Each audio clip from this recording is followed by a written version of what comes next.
안녕하세요. 반갑습니다. 어, 우리 광전자공학 첫 번째 시간, 실제적인 첫 번째 시간을 시작하도록 하겠습니다. 우리 광전자공학에서 우리가 같이 배울 가지고 배울 교재는 카샵이란 사람이 지은 옵토 일렉트로닉스 앤 포토닉스라고 하는 책이고요. 이 책은 우리 광기술 분야에서 이제 광을 사이언스에서 이제 공학적으로 적용하는 그런 어떤 그 공학적으로 이해하는 그런 발판이 되는 책이 되겠습니다. 가장 기본이 되는 책이고요. 이 책이 이제 처음에는 원서로 나왔었는데 최근에 이제 번역서가 나와서 여러분들 번역서를 구할 수 있는데 개인적으로는 원서를 추천을 합니다. 원서가 추천하는데 번역서의 내용이나 이런 것들이 썩 그렇게 좋진 않아요. 그래도 여러분들이 원서를 읽을 자신 없는 사람들은 번역서를 구해서 읽으시면 되겠습니다. 근데 내용 읽으시다 보면은 이해가 안 되시는 부분들이 몇몇 있을 거예요. 그러면 이제 저한테 문의를 하셔가지고 그 질문을 해주시면 그 부분들을 같이 알려드리도록 하겠습니다. 이 책은 인터넷에서 구매 가능하고요. 그리고 학교 서점에서도 구입이 가능합니다. 그래서 여러분들이 구해 보시면 되겠습니다. 개인적으로는 이 책은 가지고 계시면 좋겠고요. 여러분들이 나중에 이런 광 관련된 기업이나 또는 연구소 같은데 광과 관련된 일들을 하게 됐을 때 이 책에 있는 내용들이 상당히 많이 도움이 되거든요. 실질적인 그 광 기술 측면에서. 그래서 이 책은 여러분들이 한 권 정도는 물론 다른 제가 지난 시간에도 말씀드렸지만 교과서를 버리지 마시고 이제 가지고 계시다가 나중에 필요할 때 그 교과서에 있는 내용들을 다시 한번 살펴보시고 그 교과서의 내용을 가지고 활용하시는 것이 가장 좋다. 이런 것들 지난 시간에 말씀드렸죠. 마찬가지로 이 책도 그런 측면에서 여러분들이 가지고 활용하시면 좋은 책이라고 할 수가 있겠습니다. 광전자 공학을 어떻게 진행을 하려고 지금 생각을 하냐면요. 일단은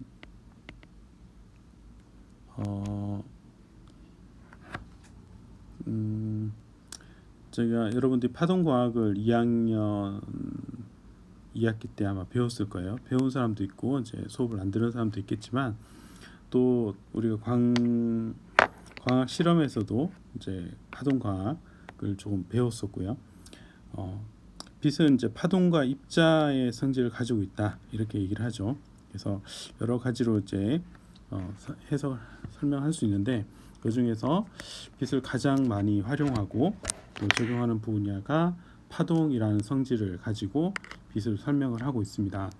그래서 이런 파동 성질을 활용해서 어떻게 적용할 것인가 하는 부분들을 살펴보고 이 파동의 성질을 먼저 이해를 하는 부분들을 좀 살펴보도록 하겠습니다. 그러다 보니까 이제 파동과학에서 배웠던 내용들을 조금 리뷰를 하는 측면이 있고요. 리뷰를 할 뿐만 아니라 조금 더 현실적으로 그 파동의 성질들을 어떻게 활용해서 적용을 하고 있는가, 응용하고 있는가에 대한 부분들도 좀 더 살펴보도록 하겠습니다. 지식적인 측면 이제 여러분들이 이 광전자 공학을 배우는 과정에서 어떤 그 공식을 암기하거나 또 어떤 용어를 이해하는 것 그런 것도 중요해요. 중요하지만 개념을 이해한다는 측면에서 중요합니다. 그래서 제가 설명을 드릴 때는 개념을 어떻게 하면 잘 이해할 수 있는가 개념 이해 측면을 여러분들이 고민을 하시면서 이건 무슨 뜻이지? 이 내용은 어떤 뜻이지 하고 그 개념 정확하게 그 개념을 이해하시는 것이 중요하다. 네, 그렇게 말씀을 드리도록 하겠습니다. 자, 그래서 이제 일단은 보면요, 제가 우리 보통 이제 옵틱스라고 하고요, 광을 이걸 광학이라 그러죠, 광학. 포토닉스가 뭐냐? 포토닉스 이걸 광기술이라고 부릅니다. 광기술. 자, 그리고 옵토 일렉트로닉스라고 하는 것도 있어요. 네. 그거는 광전자 기술 이렇게 해석할 수 있습니다. 자, 옵틱스는 주로 어떤 과학의 영역이에요. 과학의 영역. 그래서 빛을 과학적으로 어떻게 해석할 것이냐, 이런 과학의 영역이라 보면 이 두 가지 포토닉스와 옵토일렉트로닉스는 공학의 영역입니다. 그래서 엔지니어링 공학의 요소다라는 거죠. 과학과 공학은 또 어떻게 다르냐? 우리가 창의적 공학 설계 시간에 이런 것들 배우는데요. 자, 주로 과학은 자연 현상을 해석하는 것이고요. 이게 과학이라 그러면, 공학은 이런 해석된 자연 현상을 가지고 어떤 부가가치를 만들어내는 것. 네, 이것이 공학이다라는 거죠. 그래서 공학은 뭐하고 밀접하냐면 산업하고 밀접하게 관련이 있습니다. 산업하고. 그래서 이런 자연 현상의 원리들을 잘 활용을 해서 산업화시키는 것, 또 생산화시키는 것, 생활에 또 밀접한 것, 이런 것들이 공학이라는 거죠. 그래서 광기술도 또 공전자 기술도 이런 것들에 해당한다. 그럼 포토닉스와 옵토일렉트로닉스는 어떻게 또 다르냐? 이걸 엄밀하게 구분하기는 조금 애매한 부분이 있어요. 근데 이제 주로 이제 포토닉스라고 하는 것은 어떤 이게 해당하는 것을 보면 이제 광섬유, 또 광소자, 또 광도파로, 뭐 이런 것들이 있고요. 옵토일렉트로닉스에서는 주로 MEMS 기술, 그다음에 센서 기술, 이런 것들이 있습니다. 그래서 이것은 옵토일렉트로닉스는 조금 더 설명을 드리자면 반도체 제조 기술을 활용해서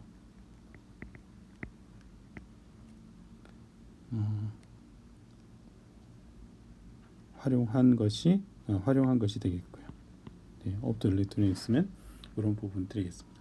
그래서 배우다 보면 이것이 이제 뭐 딱 구분을 해야 될 필요는 없고요. 여러분들이 포토닉스와 옵토일렉트로닉스라고 하는 것들로 이렇게 이야기를 할 수 있다라는 정도를 이해를 하시면 되겠습니다. 자, 이번 이제 첫 번째 이 책에서 이제 첫 번째로 다룰 것은 우리가 웨이브에 대한 빛이 어떻게 웨이브로 이루어져 있냐 해서, 이것은 챕터 1은 주로 광학적인, 앞에서 설명한 광학적인 부분이에요. 포토닉스라든지 옵토일렉트로닉스가 아니라 과학적으로 어떻게 해석이 되고 있냐, 이런 부분들을 설명을 하고 있고요. 자, 그러면 다시 한번 우리가 리뷰하는 차원에서 광학은 어떻게 나눠지는가 하는 걸, 자, 우리가 기하광학이라는 게 있고요.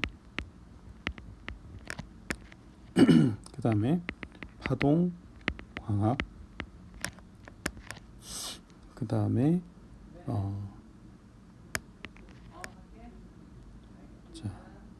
그 다음에 또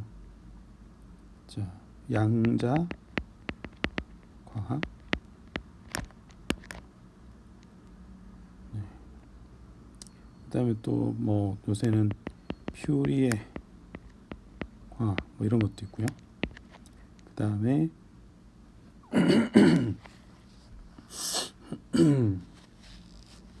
또 어떤 게 있냐면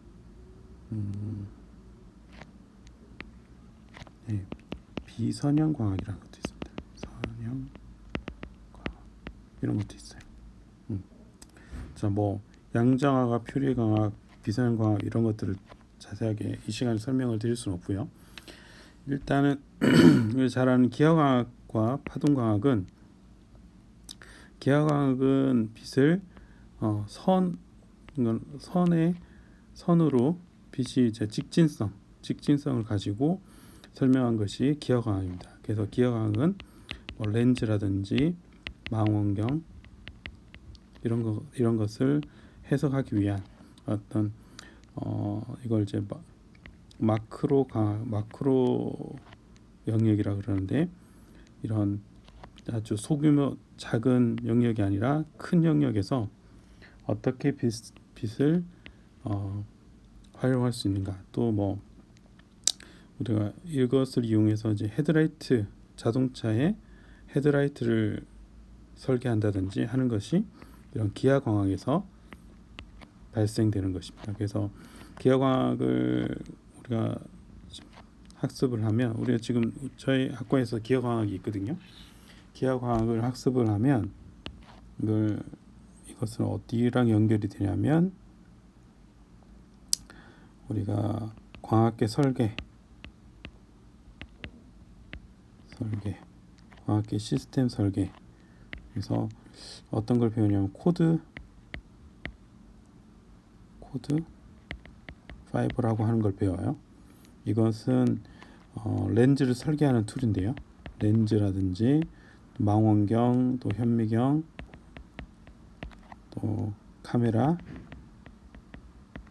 네, 이런 등등의 광학계를 설계하는 툴이 소프트웨어가 코드5가 되겠습니다. 이거 말고도 Gmax라고 하는 프로그램도 사용하고요. 또 이거 다양한 그런 광학계 툴이 있는데, 저희 학과에서는 코드 V, 제일 산업에서 가장 이제 많이 활용하고 있는 것이 코드 V이기 때문에 코드 V를 많이 사용을 하고 있습니다. 이런 코드5를 학습하면 렌즈, 망원경, 카메라 같은 것들을 설계하고 이런 것들을 개발하는 그런 기업에 취업이 가능한 거죠. 이런 광학계 설계를 하는 그런 많은 업체들이 있고요. 그런 데서 이제 이런 광학계 설계 툴을 다루는 능력을 요구를 합니다. 그래서 저희 학과에서는 기하광학에서 이제 광학적인 기초를 학습을 하고요. 광학계 설계에서 이런 것들을 실습을 하고, 이걸 통해서 이런 것들을 실무 능력을 배양을 하고 있습니다. 자, 그래서 이것은 지금 3학년 아마 1학기에서 여러분들이 학습을 했을 거예요. 네. 그래서 이런 부분들이 있다. 아이고.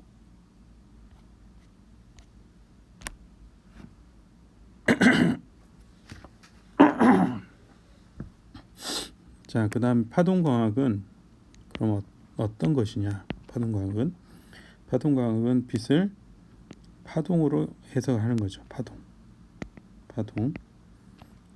빛은 이런 파동이다. 그러면 이 웨이브가 어떻게 작용하는가? 그래서 이 파동적인 성질을 이용하는 거예요. 이건 아주 미세한 영역의 마이크로 세계에서 작용하는 겁니다. 그래서 이런 파동의 영역을 가지고 우리가 다양한 광 기술을 적용을 할 수 있다. 예, 이것이 이제 파동의 영역이다. 그래서 파동적인 성질이 어떤 것들이 있는가? 파동적인 특성과 성질이 어떤 게 있고, 그것들을 가지고 어떻게 응용할 수 있는가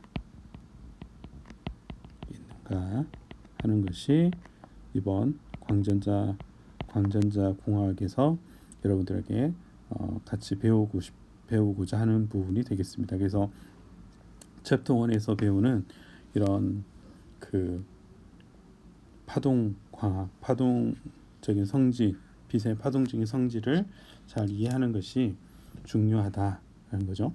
그래서 여러 번 학습해 왔기 때문에 이번에도 이제 좀 더 심도 있는 또 그런 학습을 통해서 이런 빛을 좀 더 이해할 수 있는 시간들 가져보도록 하겠습니다. 그다음 다른 것들이 있는데 뭐 퓨리에 광학, 양자 광학 같은 경우는 이제 주로 레이저 공학에서 이제 주로 사용되는 거고요. 퓨리에 광학 같은 경우는 이런 거 잠깐, 양자 광학은 이제 이런 거 보셨을 거예요. 에너지 레벨에서 전자가 이렇게 올라갔다가 떨어지고, 그래서 에너지가 발생하고 빛이 발생한다. 그래서 빛의 에너지는 h뮤다. 예. h는 플랑크 상수고 뮤는 주파수, 광주파수다. 예. 레이저 공학, 반도체 공학 이런 데서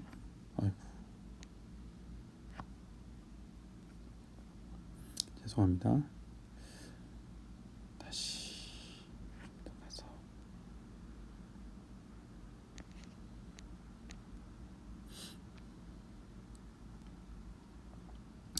네. 그래서 아까 양자광학까지 했죠. 양자광학. 예. 그래서 반도체, 레이저 뭐 이런 데서 그 하나의 양자화된 빛 에너지, 양자화됐다는 것은 빛은 하나의 에너지 단위로 h뮤라고 하는 에너지 단위로 되어 있다. 그래서 에너지가 만약에 빛의 에너지는 n개의 h뮤가 존재한다. h뮤는 에너지, 광자 하나가 갖는, 빛을 광자라고 보는 것이기 때문에요. 우리가 포톤이라고 하는 광자 하나로 보는 거죠. 그래서 하나의 에너지가 몇 개가 존재하는가, 이게 토탈 에너지, 빛의 토탈 에너지라고 정의를 내리죠. 이런 것이 이제 양자 광학이다. 그래서 말씀드린 대로 레이저 공학, 그다음 반도체 공학 이런 영역에서 주로 사용되는 것이 되겠습니다. 그리고 퓨리에 옵틱스, 퓨리에 광학 같은 경우는 빛의 이런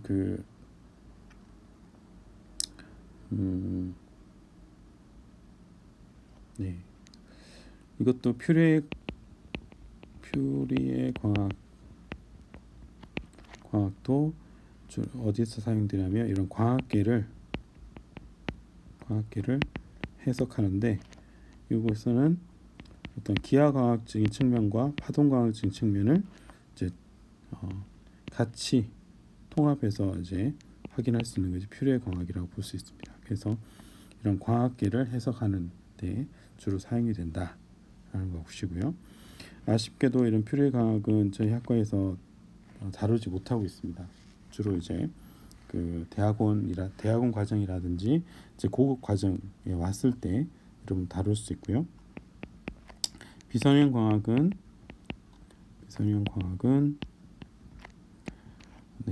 이것은 이제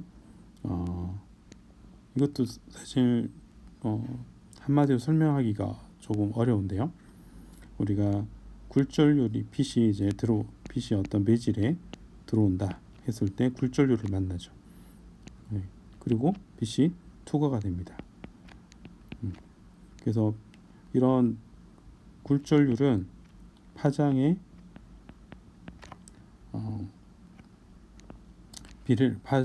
대한 함수예요. 근데 이것을 빛이 들어왔을 때 이 굴절율에 영향을 받지 않고 투과가 되는 경우가 있고요. 이 굴절율이 들어오는 빛에 영향을 받는 경우가 있습니다. 자, 다시 이 매질의 굴절율이 들어오는 빛의 색이라든지 파장에 영향을 받지 않고 받지 않는 경우, 네. 근데 이 세기의 영향을 받는 경우, 그 경우를 비선형 광학이라고 불러요. 네. 요거는 조금 제가 설명을 드리기가 좀 어렵고, 아마 광전자 공학 중간 이후에 보면 이것 비선형 광학을 조금 더 다루는 부분이 있습니다. 네. 주로 이제 산란이라든지 이런 부분들 다룰 때 제가 한 번 더 설명을 드리도록 하겠습니다. 자, 우리가 먼저 빛을 이해를 해야 되겠죠. 빛. 네. 이 그림은 여러분 어때요? 많이 보시지 않았어요? 네. 이 그림은 우리가 빛을 정의를 내릴 때 이 그림은 너무나 많이 봤습니다. 파동광에서도 봤고 또 여러 수업에서 이제 빛이라면 이 그림은 이제 광기술공학 학생이라면 그냥 눈 감고도 그릴 수 있는 수준이 되어야 되겠죠. 자, 근데 여러분들이 이것을 정확히 이해를 하고 있을까? 이제 그게 늘 의문이 들어요. 이 그림을 정확히 이해하고 있을까? 자, 한번 보세요. 여기가 지금 y축이 빨간색 y축이 EX는 전기장이죠. 자, 전기장이에요. Electric Field. 전기장이죠. 전기장. 자, BY는 뭐죠? 네, 자기장이죠. 자기장. Magnetic Field. 자기장이에요. 그리고 Z는 뭘까요? Z는 위치죠. 위치. 네, 거리. Distance. 거리. 자, 거리가 이렇게 여기서부터 거리가 점점 멀어지면서 원점에서부터 거리가 멀어지면서 전기장은 세기가 세진다. 전기장의 크기가 세지다가 최고점까지 갔다가 다시 전기장의 세기가 줄어들다가 다시 커졌다가 줄어들다가 마찬가지로 마그네틱 필드가 커졌다가 다시 줄어들었다가 커졌다가 줄어들었다가 커졌다가 줄어들었다가 커졌다가 줄어들었다가 그러면서 여기 만나는 점들이 여기 있는 거죠. 이게 빛이랑 우리의 빛은 일렉트로마그네틱 웨이브다. 빛은 전자기파다. 일렉트로마그네틱 웨이브가 전자기파, 전기와 자기장이 이루어진 웨이브다라고 하는 것이 전자기파라고 하는 것입니다. 자, 이 그래프 이 모양은 전자기파를 설명하는 거예요. 그리고 이 Z 방향으로 진행하는 것이 K가 바로 진행 방향이다라는 것이고요. 이 파동이 갈 때 속도가 V라고 하는데 이게 진공 중의 빛 속도는 C가 되겠죠. 3 곱하기 10의 8승 미터 퍼 세크라고 하는 것이 되겠습니다. 자, 그러면 여러분 이 그래프에서 이 화살표는 뭘 뜻할까요? 이 화살표와 이 화살표 생각해 보셨어요? 이거 맨날 화살표를 봤는데 이 화살표는 뭘까? 빨간색 화살표와 파란색 화살표는 뭘까요? 자, 물론 파란색 화살표는 전기장, 빨간색 화살표는 자기장이겠죠. 전기장이고 파란색이 자기장이겠죠. 근데 이 화살표는 왜 있을까요? 이 화살표는 왜 존재할까요?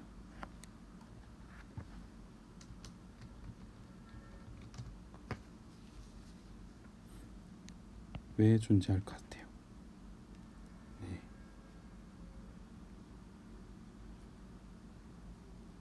한번 생각해 보세요.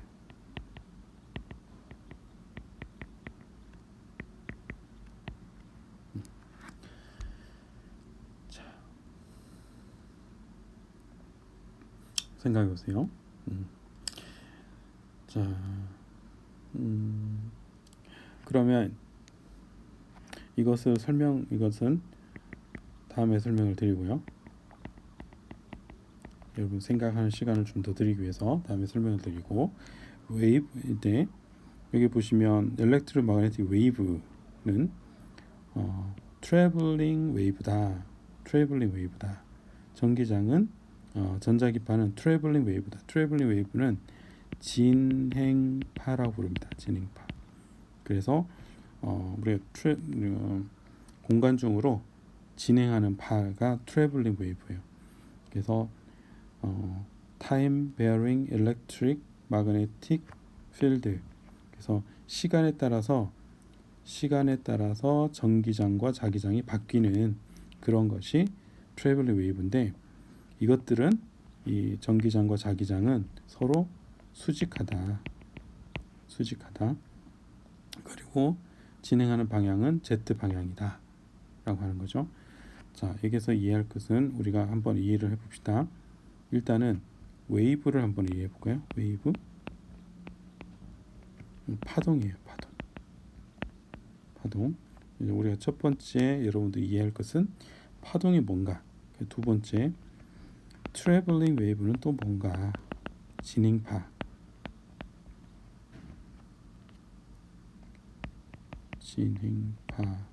진행파는 또 뭔가. 그렇죠? 그다음에 세 번째, 이 두 개는 전기장과 자기장은 왜 수직인가? 전기장과 자기장은 왜 수직인가? 그죠? 네. 그럼 여러분 스스로 파동이 뭔지 한번 설명해 볼 수 있겠어요? 파동이 뭘까? 그리고 트래블링 웨이브는 뭐냐? 그리고 전기장과 자기장은 왜 수직하냐? 네. 그런 거요. 네. 그리고 방금 했던 네 번째, 이 화살표는 어떤 의미가 있는 건가? 이런 것들.